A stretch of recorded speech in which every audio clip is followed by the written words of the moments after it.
بسم اللہ الرحمن الرحیم۔ السلام علیکم۔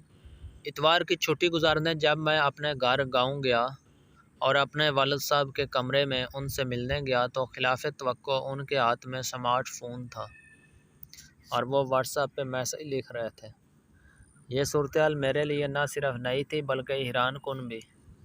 حیران ہو کر پوچھا کہ ابا جی، لگتا ہے تبدیلی واقعی آ گئی ہے اس عمر میں واٹس ایپ پر۔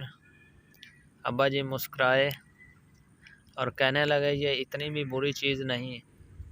آپ نے کہا ایک نقطہ بڑی آسانی سے اس موبائل نے سمجھا دیا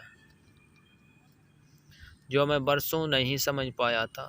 میری حیرت میں اضافہ ہو گیا۔ ایسا بھلا کون سا نقطہ ہو سکتا ہے جو ابا جی کو اسمارٹ فون سے سمجھ آیا؟ درخواست کی کہ تفصیلات بیان فرمائیں تاکہ ہم بھی مستفید ہو سکیں۔ ابا جی بولے کہ میں 10-12 دن سے دوستوں کے ساتھ واٹس ایپ پہ رابطے میں ہوں۔ جو دوست 1-2 دن رابطہ نہیں کرتے ان کے نام اور پیغامات بہت نیچے چلے جاتے ہیں، اتنے نیچے کہ میرا ہاتھ تھک جاتا ہے سکرول کرتے کرتے، اور جو رابطے میں رہتا ہے وہ لسٹ میں سب سے اوپر رہتا ہے۔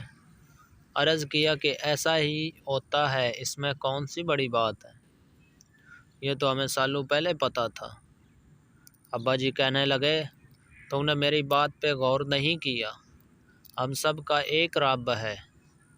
جب ہم اس کے ساتھ رابطے میں رہتے ہیں، اس کو یاد کرتے ہیں، اس سے مانگتے رہتے ہیں تو اس کے پاس موجود لسٹ میں ہمارا نام اوپر ہی اوپر رہتا ہے، لیکن جیسے ہی ہم اس سے غافل ہو جاتے ہیں، لسٹ میں ہمارا نام بہت نیچے چلا جاتا ہے۔